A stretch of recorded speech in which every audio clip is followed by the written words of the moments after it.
ಆ ಒಂದು ಕ್ಷಣ. ಲೇಖಕರು ರಾಮಮೂರ್ತಿ ಸೋಮನಹಳ್ಳಿ. ಅಧ್ಯಾಯ 4. ಸತೀಶ ಯಾರ ಮಾತನ್ನು ಕೇಳುವ ಸ್ಥಿತಿಯಲ್ಲಿ ಇರಲಿಲ್ಲ.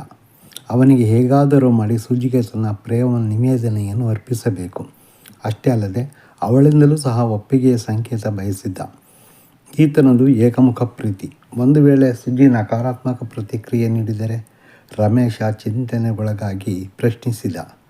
ನೀನೇನೋ ಸುಜಿನ ಪ್ರೀತಿಸಿ ಸರಿ, ಆದರೆ ಅವಳು ನಿನ್ನನ್ನು ಪ್ರೀತಿಸಲಿದ್ದರೆ? ರಮೇಶ ಮಾತು ಮುಗಿಸುವಷ್ಟರಲ್ಲೇ ಸತೀಶ ಬಾಯಿ ಹಾಕಿದ. ಪ್ಲೀಸ್, ಹಾಗೆ ಅಪಶಕನ ನುಡಿಯಬೇಡ. ಅವಳು ಹಾಗೆ ಹೇಳಲ್ಲ. ಪ್ಲೀಸ್ ಹೆಲ್ಪ್ ಮಾಡು ಎಂದು ಎರಡೂ ಕೈ ಹಿಡಿದು ಗೋಗರೆದ. ಸತೀಶನ ನಡೆ ನುಡಿಯಲ್ಲಿ ಅರ್ಥವಿರಲಿಲ್ಲ. ಅವನ ಯೋಚನೆ ತೀರಾ ಬಾಲಿಶ ಎನಿಸಿತು. ಕನಸು ಕಾಣದ ಒಂದು ರೀತಿ ನೀತಿ ಇರಬೇಕು. ಸತೀಶನ ಅಪಕತ್ವ ನಡೆ ಸರಿ ಕಾಣಲಿಲ್ಲ ರಮೇಶನಿಗೆ. ಇವನ ಮತ್ತು ಸುಜಿ ಪ್ರೀತಿಗೆ ನನ್ನ ಸಹಾಯ ಬಯಸುತ್ತಿದ್ದಾನೆ. ಇದೆಂತಹ ಹುಚ್ಚಾಟ? ನಾನೇನು ಸಹಾಯ ಮಾಡಬಲ್ಲೆ? ಪ್ರಶ್ನಿಸಿಕೊಂಡ ರಮೇಶ. ಆಯಿತು, ನಿನ್ನ ದೃಷ್ಟಿಯಲ್ಲಿ ಸುಜಿ ನಿನ್ನನ್ನು ಪ್ರೀತಿಸುತ್ತಾಳೆ ಅನ್ನೋದಾದರೆ ಸಮಸ್ಯೆ ಏನಿದೆ? ನೇರವಾಗಿ ಅವಳಿಗೆ ತಿಳಿಸು. ಅವಳ ಅಭಿಪ್ರಾಯ ಸ್ಪಷ್ಟವಾಗಿ ತಿಳಿಯುತ್ತೆ.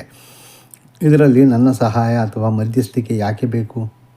ಹಾಗಲ್ಲ ರಮೇಶ, ನನಗೆ ಅವಳ ಮುಂದೆ ಮುಖಾಮುಖಿ ಮಾತಾಡಿ ಪ್ರೀತಿಸುತ್ತಿರುವ ವಿಷಯ ಹೇಳೋದಕ್ಕೆ ಮುಜುಗರ ಆಗುತ್ತೆ.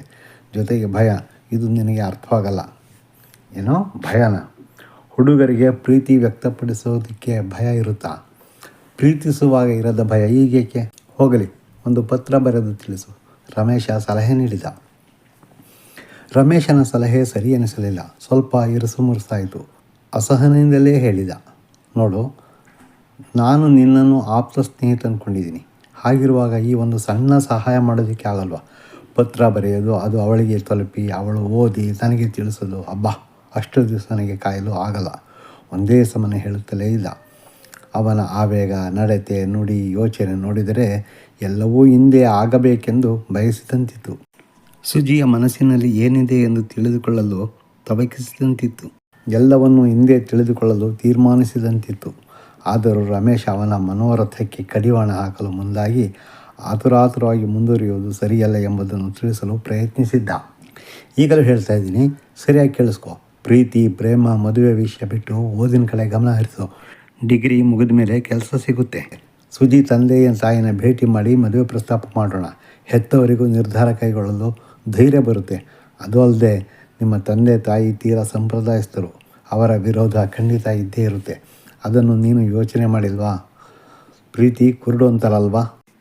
ರಮೇಶನ ಮಾತು ಪಥ್ಯವಾಗಲಿಲ್ಲ ಸತೀಶನಿಗೆ. ಸ್ವಲ್ಪ ಕೋಪಗೊಂಡ. ಅಂದರೆ ನಿನಗಾಗಲಿ ಅವರಿಗಾಗಲಿ ನನ್ನ ಮೇಲೆ ನಂಬಿಕೆ, ಧೈರ್ಯ ಇಲ್ಲ ಅಂತ ಆಯಿತು. ನಿನಗೆ ನನ್ನ ಮಾನಸಿಕ ತುಮುಲ ಅರ್ಥವಾಗ್ತಿಲ್ಲ. ಸುಜಿ ಮತ್ತು ಅವಳ ಮನೆಯವರ ಸಮ್ಮತಿ ಸಿಕ್ಕಿದರೆ ಸಾಕು. ನಾನು ಯಾವುದೇ ಗೊಂದಲವಿಲ್ಲದೆ ಓದಬಹುದು.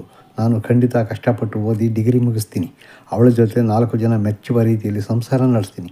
ನನ್ನ ಅಪ್ಪ ಅಮ್ಮ ಯಾವತ್ತೂ ನನ್ನ ಭಾವನೆಗಳಿಗೆ ಸ್ಪಂದಿಸಲ್ಲ. ಅವರಿಗೆ ಅವರ ಪ್ರೆಸ್ಟೀಜ್, ಸುಪ್ರಿಮಸಿ ಮುಖ್ಯ. ಮಗನ ಭಾವನೆಗಳಿಗೆ ಅವರು ಯಾವತ್ತೂ ಬೆಲೆ ಕೊಟ್ಟಿಲ್ಲ, ಕೊಡೋದೂ ಇಲ್ಲ. ನನಗೆ ಗೊತ್ತಿದೆ, ಅವರ ವಿರೋಧ ಇದ್ದೇ ಇದೆ. ಆದರೆ ಫ್ರೆಂಡ್ಸ್ ಆದ ನೀವುಗಳು ನನ್ನ ಜೊತೆ ಇರ್ತೀರಿ ಅನ್ನೋ ನಂಬಿಕೆ ಇದೆ. ಅದರಲ್ಲೂ ನೀನು ನನ್ನ ಜೊತೆ ಇರ್ತೀಯ ಅನ್ನೋ ಬಲವಾದ ನಂಬಿಕೆ ಇದ್ದೇ ಇದೆ. ಅದನ್ನು ಉಳಿಸ್ಕೊ ಪ್ಲೀಸ್. ಈಗ ಸುಜ್ಜಿ ಮನೆಗೆ ಹೋಗಿ ಈ ವಿಷಯ ತಿಳಿಸು. ಇಲ್ಲಾಂದರೆ ನಾನು ಏನು ಮಾಡ್ಕೊಳ್ತೀನಿ ಅಂತ ನನಗೆ ಗೊತ್ತಿಲ್ಲ. ನನ್ನನ್ನು ಈ ಪರಿಸ್ಥಿತಿಯಲ್ಲಿ ಕೈ ಬಿಡಬೇಡ. ಸತೀಶ ಅಂಗಲಾಚಿ ತನ್ನ ನಿರ್ಣಯ ತಿಳಿಸಿದ್ದಲ್ಲದೆ ಬೆದರಿಕೆ ಸಹ ಹಾಕಿದ್ದ. ಸತೀಶ ಭಾವುಕ. ಆತುರದ ನಿರ್ಣಯ ಕೈಗೊಳ್ಳುವುದು ಆತನ ಹುಟ್ಟುಗುಣ. ಅವನನ್ನು ಹತ್ತಿರದಿಂದ ಬಲ್ಲವರು ಅವನ ಅಭಿಪ್ರಾಯಕ್ಕೆ ಹೆಚ್ಚಾಗಿ ವಿರೋಧ ವ್ಯಕ್ತಪಡಿಸುತ್ತಿರಲಿಲ್ಲ. ಆದರೆ ಸತೀಶನ ಹಿಂದಿನ ಅಭಿಪ್ರಾಯವನ್ನು ಸುಲಭವಾಗಿ ಯಾರೂ ಒಪ್ಪುವಂತಹದ್ದಲ್ಲ.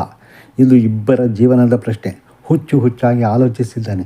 ಜೊತೆಗೆ ಇವನ ಪ್ರೇಮ ಕಥೆಗೆ ಮಧ್ಯಸ್ಥಿಕೆ ವಹಿಸಲು ಬಯಸಿದ್ದಾನೆ. ಇವನ ಮಾತು ಕೇಳಿ ಮುನ್ನಡೆದು ಮುಂದೆ ಏನಾದರೂ ಘಟಿಸಿದರೆ? ರಮೇಶನ ಆತಂಕ ಹೆಚ್ಚಾಯಿತು. ಏನು ಮಾಡಬೇಕೆಂದು ತಿಳಿಯದೆ ತಲೆ ಮೇಲೆ ಕೈ ಹೊತ್ತು ಕುಳಿತು ಯೋಚಿಸಿದ. ಸತೀಶ ಮೂರ್ಖನಂತೆ ವರ್ತಿಸುತ್ತಿದ್ದಾನೆ. ಸಹಜವಾಗಿ ಯೋಚಿಸುತ್ತಿಲ್ಲ. ಭಾವನಾತ್ಮಕವಾಗಿ ಯೋಚಿಸಿ ಜೀವನ ಹಾಳು ಮಾಡಿಕೊಳ್ಳುತ್ತಿದ್ದಾನೆ. ಜೊತೆಗೆ ಸುಜಿಯ ಭವಿಷ್ಯವನ್ನೂ ಹಾಳು ಮಾಡುತ್ತಾನೆ. ಅವಳ ಕನಸೇನು?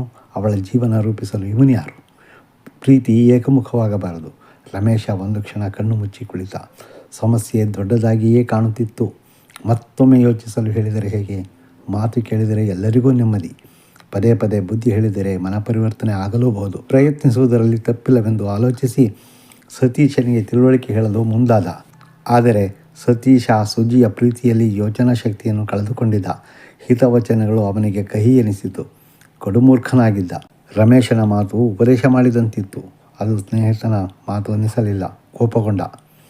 ನಿನಗೆ ಸಹಾಯ ಮಾಡೋದಕ್ಕೆ ಇಷ್ಟವಿಲ್ಲ, ಅದಕ್ಕೆ ಸುತ್ತಿ ಬಳಸಿ ಮಾತಾಡ್ತೀಯಾ? ಕೊನೆಯದಾಗಿ ಕೇಳ್ತಾ ಇದ್ದೀನಿ, ನನಗೆ ಸಹಾಯ ಮಾಡ್ತೀಯಾ ಇಲ್ವಾ? ಅಷ್ಟು ಹೇಳು. ನನಗೆ ಉಪದೇಶ ಇಷ್ಟವಾಗಲ್ಲ. ಸತೀಶ ಆವೇಗಕ್ಕೊಳಗಾಗಿ ಮಾತಾಡುತ್ತಿರುವುದು ಸ್ಪಷ್ಟವಾಗಿತ್ತು. ಎಷ್ಟೇ ಹೇಳಿದರೂ ಪ್ರಯೋಜನವಿಲ್ಲ. ಮೂರ್ಖನಂತೆ ವರ್ತಿಸುತ್ತಿದ್ದಾನೆ. ಅತಿಯಾಗಿ ಸುಜಿಯನ್ನು ಹಚ್ಚಿಕೊಂಡಿದ್ದಾನೆ. ಕುರುಡು ಪ್ರೀತಿ ಅವನ ಬಾಯಿಂದ ಹೀಗೆ ಆಡಿಸುತ್ತಿದೆ. ಅವನ ಹಣೆಬರ ಹೇಗಿದೆಯೋ ಯಾರಿಗೊತ್ತು? ಅವನ ಒತ್ತಾಯಕ್ಕಾದರೂ ಸುಜಿ ಮನೆಗೆ ಹೋಗಿ ಬರುವುದೇ ಸೂಕ್ತವೆಂದು ಭಾವಿಸಿದ ರಮೇಶ. ಆಯಿತು ಸತೀಶ, ನೀನು ಇಷ್ಟು ಒತ್ತಾಯ ಮಾಡ್ತಿದ್ದೀಯಾ ಅಂದಮೇಲೆ ನಾನು ಸುಜ್ಜಿ ಮನೆಗೆ ಹೋಗಿ ನಿನ್ನ ವಿಷಯ ಅವರಿಗೆ ತಿಳಿಸ್ತೀನಿ. ದೇವರಿದ್ದಾನೆ. ಈಗ ಮನೆಗೆ ಹೋಗು, ತಡವಾಗಿದೆ. ರಮೇಶನ ಮಾತು ಕೇಳಿ ಸಂತೋಷದಿಂದ ತೇಲಿದ. ತನ್ನ ಮತ್ತು ಸುಜಿಯ ಪ್ರಕರಣಕ್ಕೆ ಸೇತುವೆಯಂತೆ ನಿಲ್ಲಲು ಮುಂದಾದ ರಮೇಶನ 2 ಕೈಗಳನ್ನು ಭದ್ರವಾಗಿ ಹಿಡಿದು thank you thank you thank you ಎಂದು ಸಂಭ್ರಮಿಸಿದ. ಅವನ ಆನಂದಕ್ಕೆ ಪಾರವೇ ಇರಲಿಲ್ಲ. ಆಯಿತು, ಈಗ ಹೊರಡು. ನಾಳೆ ಶನಿವಾರ. ಸುಜಿ ತಂದೆ ಸಹ ಮನೇಲಿರ್ತಾರೆ. ಸಂಜೆ 5 ಗಂಟೆ ಮೇಲೆ ಅವರ ಮನೆಗೆ ಹೋಗಿ ಮಾತಾಡಿ ಬರ್ತೀನಿ.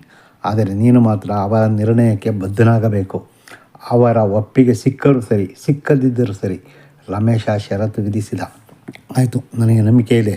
ಸುಜಿ ಹಾಂ ಅಂತಾಳೆ. ಅವರ ಅಪ್ಪ ಅಮ್ಮನ ಒಪ್ಪಿಸು. ನಿನ್ನ ಷರತ್ತಿಗೆ ನನ್ನ ಒಪ್ಪಿಗೆ ಇದೆ, ಸರಿನಾ? ಸರಿ, ಪ್ರಯತ್ನ ನನ್ನದು ಅಷ್ಟೇ. ಈಗ ಹೊರಡು, ಆತುರಪಡಿಸಿದ ರಮೇಶ. ಖುಷಿಯಿಂದ ಬೀಗುತ್ತಿದ್ದ ಸತೀಶ ಅವನ ಮನೆಯತ್ತ ಹೊರಟ. ಆದರೆ ರಮೇಶ ನಾಳೆಯ ತನ್ನ ಜವಾಬ್ದಾರಿ ನೆನಪಿಸಿಕೊಂಡಾಗ ಹಲವಾರು ಪ್ರಶ್ನೆಗಳು ಪುಂಖಾನುಪುಂಖವಾಗಿ ಮೂಡಿ ಬರುತ್ತಿದ್ದವು.